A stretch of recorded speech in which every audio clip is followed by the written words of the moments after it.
देश के कई शहरों में ये होली सिटी रिक्शा चल रहा है और आज हमारे साथ अमृता सिंह जी हैं जो होली सिटी रिक्शा जो वाराणसी में चल रहा है उसकी कैंपेनिंग कर रही हैं। तो मैम पहले इस रिक्शा के बारे में बताइए।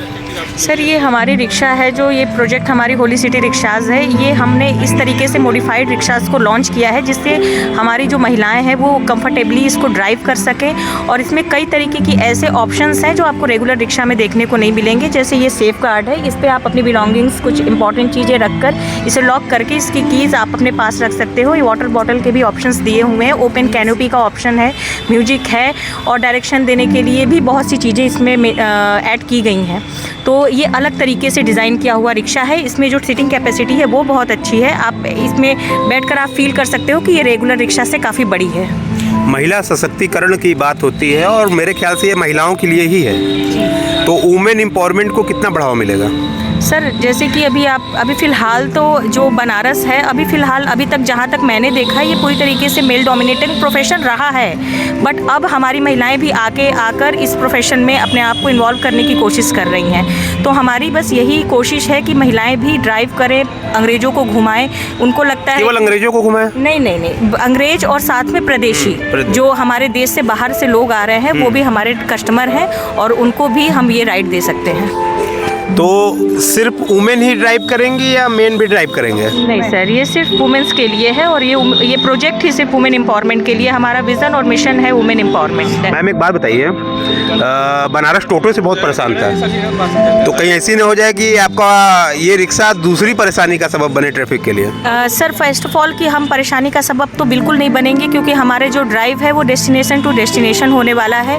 हम कस्टमर को होटल से रिसीव करेंगे और जिस हिसाब से उनकी रिक्वायरमेंट होगी वहाँ पे जाकर ड्रॉप कर देंगे। अब वो कंप्लीट कराकर फिर दूसरे डेस्टिनेशन पे ले जाएंगे। हम वो रेगुलर भाड़ा गाड़ी की तरह नहीं है जो लंका से गदौलिया से बेचू इस तरीके से ट्रैवल करेंगे और लोकल कस्टमर को उठाकर किसी भी तरीके से यातायात को डिस्टर्ब करेंगे। युवा लड़कियों को भी इसमें जॉब की काफ़ी अपॉर्चुनिटी दिखाई पड़ती है, लेकिन एक तरह से मैम ये देखा जाए कि रिक्शा हो, टोटो हो, यही राष्ट्रीय रोजगार तो नहीं बन गया है? नहीं सर, ये रोज़गार तो है पर राष्ट्रीय रोज़गार नहीं कह सकते हैं। हमारी महिलाएं जो हमारे साथ जुड़ी हुई हैं वो और भी काम करती हैं और उनके काम में कहीं से भी दिक्कत ना हो, इसीलिए हमने उनको फ्लेक्सिबिलिटी दी है कि जब वो फ्री हो उसी हिसाब से वो राइड रिसीव करें। क्या चार्जेस हैं इस पर? सर, इसमें चार्जेस डिवाइडेड हैं।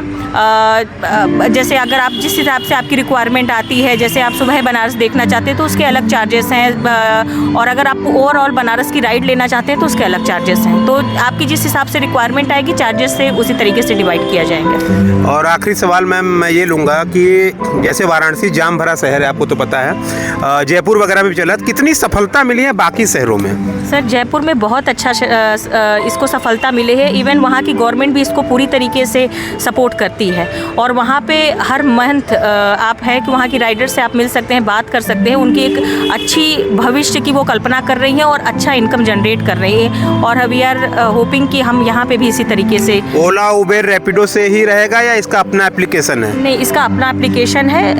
अगर इसे बुक करनी है तो उन्हें डायरेक्ट मुझसे कनेक्ट करना पड़ेगा and then I will transfer to our mobiliser एंड फिर उस हिसाब से ये उनको डिस्ट्रीब्यूट करेंगी राइड्स।